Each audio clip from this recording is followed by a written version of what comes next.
Eh bien bonjour à tous, j'espère que vous allez bien, on se retrouve aujourd'hui sur Tarisland pour parler un petit peu plus en détail du contenu du jeu que propose cette bêta fermée. Et j'insiste bien sur cette bêta fermée parce qu'on sait qu'il y aura d'autres bêtas fermées avant la sortie officielle du jeu, qui je le rappelle n'a aucune date pour l'instant officielle, on a juste une année, c'est 2023, donc 2023 c'est très fou, on est déjà quasiment à la moitié de l'année, donc voilà, peut-être que ça sortira d'ici la fin de l'année, on n'en sait rien, on n'en sait absolument rien, peut-être que ce sera repoussé en 2024. Pour l'instant, on n'a pas de news. Donc on sait qu'il y aura d'autres bêtas fermées, et peut-être que ces autres bêtas fermées, il y aura plus de contenu que dans celle-ci, parce que le jeu étant encore en développement, et bah peut-être que d'autres contenus seront ajoutés. Donc on va se concentrer sur le contenu qui nous est proposé dans cette bêta fermée. On commence tout de suite avec les quêtes, les traditionnelles quêtes. On est dans un MMORPG, donc on a une quête principale et on a des quêtes secondaires.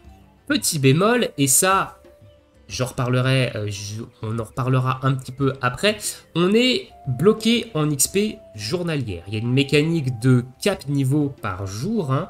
Donc le premier jour on était bloqué niveau 22, le deuxième jour on était bloqué niveau 30, ce jour-ci, du coup, le troisième jour, on est bloqué niveau 35, je crois. Là, j'ai pas fait toutes les activités qui donnent de l'XP journalière, donc je suis niveau 34, mais je crois qu'on est bloqué niveau 35. Et ensuite, j'ai aucune idée de quel niveau on sera bloqué demain, après-demain, etc. Sachant que le niveau maximum accessible dans cette bêta, c'est niveau 40. Donc, vous voyez, on y arrive quand même assez rapidement. Ces quêtes histoire et ces quêtes secondaires, elles se font extrêmement rapidement. Pour vous donner un ordre d'idée, le premier jour, pour atteindre le niveau maximum qui est de niveau 22, j'ai mis environ 1h30. Voilà, 1h30 de jeu en faisant la quête principale, les quêtes secondaires et les activités proposées pour atteindre le cap niveau du premier jour, environ 1h30 de jeu. Et du coup, cette mécanique de limite d'XP, est-ce qu'elle sera présente sur la version UE ou la version release à la sortie, enfin la version qui va sortir officiellement? Honnêtement, je pense que oui, parce que elle est là pour répondre en fait aux restrictions de temps de jeu qu'ils ont en Chine. Je rappelle que c'est un MMO qui est développé par une entreprise chinoise, hein, Tencent, et du coup ils doivent se plier aux restrictions de temps de jeu qu'ils ont en Chine. Donc du coup, ce cap d'XP, il est tout simplement là en fait, pour correspondre à ces restrictions qu'ils ont dans leur pays. Est-ce que ce sera le cas sur les autres versions du jeu, à savoir la version globale, peut-être la version NA, etc. Alors, apparemment, et je dis bien apparemment, et là je vais prendre de très très grosses pincettes avec de très très gros guillemets, le community manager du Discord officiel aurait dit en message privé à un joueur français, voilà, qu'il n'y aurait pas, que la version UE par exemple serait différente de la version chinoise, donc on peut espérer que cette limite d'XP ne soit pas présente sur la version européenne. Maintenant, il n'y a pas eu d'annonce officielle. Tant qu'il n'y a pas de post officiel sur le site ou sur les réseaux sociaux qui annonce comme quoi il y aura des versions du jeu différentes en fonction de la chinoise et en fonction des autres pays, et que du coup on peut espérer avoir des changements au niveau du jeu par rapport à notre consommation du jeu vidéo, personnellement je n'y crois zéro. Parce que le community manager il peut dire ce qu'il veut en message privé avec un random. Voilà, ça n'a pas foi d'officialisation d'annonce. Voilà, donc tant qu'il n'y a pas d'annonce officielle, pour moi, j'y crois zéro, et je pars du principe que lors de la release, on aura ce cap d'XP. Donc les quêtes principales et les quêtes secondaires, c'est pas la seule chose qui va vous faire XP et qui va vous faire atteindre justement ces caps d'XP. Tous les jours, vous allez avoir des events de réputation sur chacune des zones que vous allez débloquer. Donc c'est ce qui vaut au petit rond là, et également à cet event là, hein, le petit rond. Petit rond violet, voilà. Tous les jours, ça va être reset, vous allez en avoir de 3, 4, peut-être 5, ça dépend, et ça va vous permettre de monter la réputation d'une région pour débloquer des récompenses, et également de vous faire XP. Ça donne de l'XP, donc là par exemple j'en ai 4 dans la région de N-Crash Canyon, dans Misty Forest j'en avais 3 et je les ai fait, dans Silverlit j'en ai 3 à faire, et du coup voilà, c'est tout. J'ai que ces 3 zones là, parce que là Silverlit sub machin, c'est l'équivalent de Silverlit, si c'est pareil. Donc il va y avoir ces events de réputation qu'il va falloir faire tous les jours pour gagner de l'XP également. Et une fois qu'on a fait ça, qu'est-ce qu'il nous reste à faire dans Tarisland. Et bah le contenu, il va se résumer à cet onglet-là, à savoir l'onglet Challenge. On va avoir les classiques daily, dans lesquels ils vont nous demander de faire 2 donjons, de faire un Universal Hall, de faire du champ de bataille, donc 2 champs de bataille, de faire 20 arènes, de faire des events de réputation ici, et de faire un raid. Voilà, donc ça va être les quotidiennes qui vont nous permettre de débloquer des sous et des potions de mana ici, encore des sous. Ici, on va avoir des potions de vigueur et des sous. Et ici, on va avoir une gemme et des sous. Voilà, donc les dailies, c'est ce qu'il va falloir faire quand on va se connecter. Et ça nous donne à faire des actions qui nous donnent de l'expérience. Ensuite, on va avoir du coup l'Universal Hall qui est tout simplement une tour qu'on va devoir gravir. Donc ça va changer, je sais pas trop tous les combien ça change, ça, l'Universal Hall. On va regarder ici. Ça change tous les 3 jours. L'Universal Hall est reset et on a des nouveaux challenges. Et du coup, c'est une tour avec des combats solo dans lesquels on va se mettre des malus ici pour gagner des points. Et ça va nous donner des paliers de récompense. Donc il y a 5 étages à faire. On est en 1v1. Voilà. C'est pas très compliqué, honnêtement. Si vous y allez avec le gear recommandé et que vous connaissez un petit peu votre classe, c'est pas trop compliqué. Donc ça, c'est un contenu solo qui reset tous les 3 jours, qui nous donne accès à une boutique pour améliorer évidemment nos statistiques et pour obtenir des gemmes pour notre stuff. Ensuite, on va avoir Conquer. Donc Conquer, évidemment, c'est les champs de bataille. Alors pour l'instant, j'ai pas fait de PVP encore, mais j'ai eu des échos comme quoi l'équilibrage PVP était pas fou. C'était pas fou dingue. Donc voilà, on va avoir le PVP. Donc pour ceux qui aiment le PVP, là, c'est un truc classique. Donc Battleground et également Arena. Donc Arena, je les ai pas encore déverrouillé. Je sais pas si ça vient plus tard ou pas, mais du coup, donc ça se débloque à 20 h par exemple. Voilà. Et ensuite, on va avoir les classiques raid et les classiques donjons. On va également avoir l'Arcanrienne qu'on débloque au niveau 40, qui sont un petit peu des donjons avec des espèces de buffs alternatifs. Je sais pas, j'ai pas trop encore compris ce que c'était, mais c'est un mode de jeu. Les donjons classiques dans lesquels on va avoir 2 modes de difficulté, le mode de difficulté élite et le mode de difficulté normal, qui vont se débloquer au fil de votre leveling. J'ai pu vous en montrer un qui était de difficulté normale dans la vidéo précédente, c'était le camp Carlian. Voilà, donc il y a des petits strats sur les boss, c'est plutôt intéressant et il y a un peu de loot, voilà, donc il va falloir aller un petit peu les farmer pour aller récupérer le loot de chacun des donjons et surtout vous mettre à niveau en termes de gear pour évidemment la suite de l'aventure. Et ensuite on va avoir les raids, donc qui sont des raids à 10 joueurs. À l'heure actuelle on en a 2 de disponibles, on a le Merfolk King et l'Ancient Tree, donc les deux ont été tombés par des groupes. Les strats sont très peu compliqués globalement. Des raids, on a ici un petit onglet avec les skills du boss et la challenge stratégie qui va nous donner en fonction de votre rôle qu'est-ce qu'il faut faire dans le raid. Donc c'est pas très compliqué. Si je prends mon rôle ici de DPS, quand le boss va summon le Merfolk, il faut que j'aide en fait mon équipe à l'éliminer très rapidement, donc immédiatement. Ça veut dire qu'il va y avoir des pop dad, il va falloir les détruire en priorité.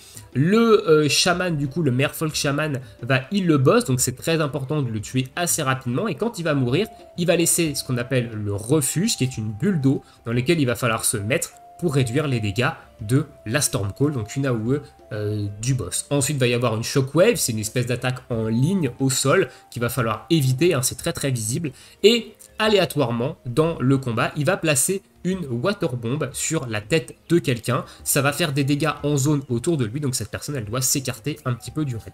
Donc la strat, elle est très très facile, donc les raids, c'est pas des strats compliqués.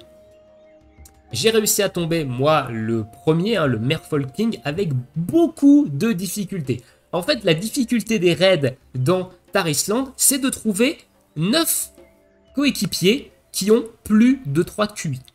Voilà, c'est la difficulté actuelle du jeu, c'est de trouver des gens qui se servent de leur cerveau, et j'ai trouvé ça extrêmement compliqué d'avoir des gens qui aient un minimum de jugeote pour un raid qui a une strat en 3 lignes. Voilà, c'est franchement, j'ai mis, et je les ai comptés, attention, je les ai comptés, j'ai fait 25 tries sur le boss avec 25 groupes différents. Pourquoi j'ai fait 25 tries avec 25 groupes différents et pas 25 tries avec un groupe? Vous allez me dire, bah, quand on meurt, on recommence, etc. C'est le principe d'un raid, on tryhard un petit peu. Eh bien non, eh bien pas du tout, parce qu'en fait, à chaque fois qu'il y avait un mort au niveau du groupe, les gens commençaient à partir. En plein combat, hein. On est en plein combat, on est en train de faire la strat, etc.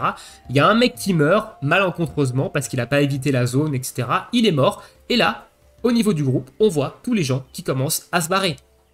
Pourquoi? Pourquoi vous quittez le groupe quand il y a un mort? Un mort ne veut pas dire wipe. On peut très bien finir le boss à 9. Il suffit d'être un petit peu assidu sur la strat. Ça, j'ai trouvé ça affreux, d'une toxicité sans nom. Et la difficulté, elle était là. C'était de trouver un groupe qui ait un minimum de cerveau pour tomber le boss. Voilà, tomber le boss, connaître la strat, qui sache éviter des formes géométriques au sol. Hein. On parle d'éviter des formes géométriques au sol, là. Donc voilà, et ça, j'ai très peur hein, pour la globale. Hein. Honnêtement, je vous cache pas que j'ai Là, je suis pas étonné parce que j'ai déjà des très mauvaises expériences sur Summon War Chronicle avec le contenu des raids Elite où c'est pareil, les gens, dès qu'il faut éviter une forme géométrique au sol, c'est compliqué. Donc là, j'ai un peu peur. Pourtant, les strats sont pas très très compliqués, mais voilà. Donc les raids. Et c'est tout. Voilà globalement au niveau du contenu. Alors après, sur chacune des zones, il y a des coffres à aller récupérer où il va falloir les trouver, hein, évidemment, il faut les trouver. Et il y a généralement une petite énigme, donc soit une clé qu'il va falloir aller farmer sur des mobs à côté, soit il y a un petit truc à trouver pour aller déverrouiller le coffre. Il faut récupérer ensuite un espèce de totem, de trucs dans la zone. Ça fait un peu penser aux Oculus dans Genshin Impact, hein, voilà, à peu près. Donc il va falloir aller les trouver dans la zone. Certains sont actuellement inaccessibles parce qu'il faut monter votre répute dans la zone pour avoir le droit d'avoir accès à la monture volante, donc pour avoir le droit de voler dans la zone, pour accéder à des endroits et récupérer les autres objets. Donc ça va se faire au fil du temps avec les événements de répute. Donc voilà, il y a ces petites choses-là à faire, il y a ça dans toutes les villes. Hein. Ici, j'ai des plumes, j'ai 14 coffres à aller récupérer, et ici, j'ai 30 graines et 15 coffres à aller récupérer. Donc ça, c'est le petit contenu annexe que vous pouvez faire un petit peu quand vous avez le cap d'XP, mais que vous voulez toujours jouer, que vous n'avez pas envie de farmer des donjons.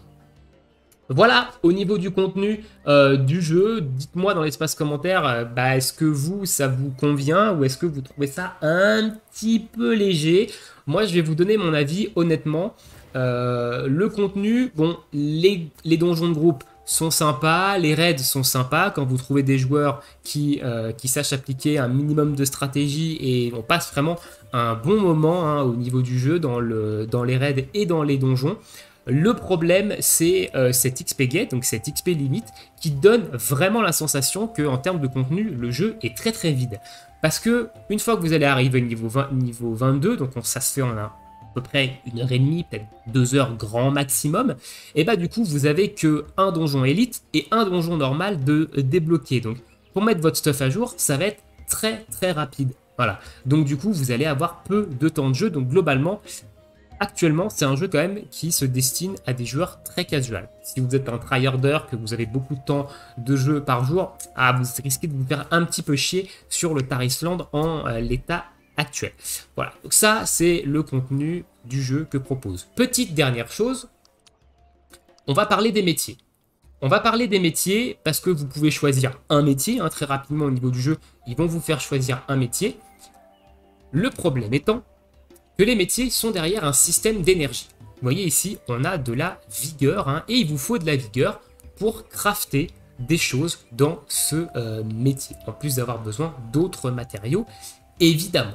Donc là, par exemple, il me manque ce matériau-là, mais ça va me coûter 225 de gold, et ça va me coûter 15 de vigueur. Donc, l'amélioration des métiers, elle est bridée derrière un système d'énergie, de vigueur. Donc ça, pareil, pas sûr que ça convienne vraiment à la communauté. C'est pas rechargeable en plus, hein, on peut pas recharger la vigueur avec une quelconque monnaie premium. Néanmoins, on a des potions qui permettent de le faire. Hein. Ici, moi j'ai des potions qui permettent de recharger la vigueur. On en a une via les quêtes quotidiennes.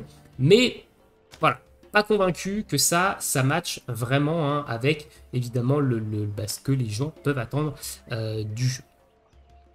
Voilà, je pense que j'ai fait le tour au niveau du contenu. Contenu quête, instance, contenu sur la carte, battleground, métier, etc. Voilà ce que propose cette bêta fermée. Donc moi je vais aller quand même jusqu'au bout, je vais aller jusqu'au niveau 40. Pour l'instant, c'est vrai qu'il y a cette sensation de vide parce qu'on a le cap de niveau, mais je passe quand même un bon moment au niveau du jeu et je vous ferai évidemment une vidéo conclusion avec mon avis global sur le jeu à la fin de cette bêta. Et sur ce, bah, écoutez, je vais vous laisser ici pour cette petite vidéo. Je vous ferai d'autres vidéos de gameplay dans des donjons élites, etc. pour vous montrer un petit peu plus de gameplay et voir un petit peu comment le bard, en termes de DPS, il peut se placer dans des donjons, hein, pour que ça vous donne un ordre d'idée de l'évolution du personnage et de son DPS. Et dites-moi dans l'espace commentaire si vous êtes intéressé par le jeu, si vous jouez à la bêta et que vous n'avez pas aimé, qu'il y a des choses que vous n'aimez pas, etc. L'espace commentaire est fait pour ça. Je vous souhaite à tous une très bonne journée, une très bonne soirée, bon jeu, et à bientôt pour de prochaines vidéos. Ciao tout le monde.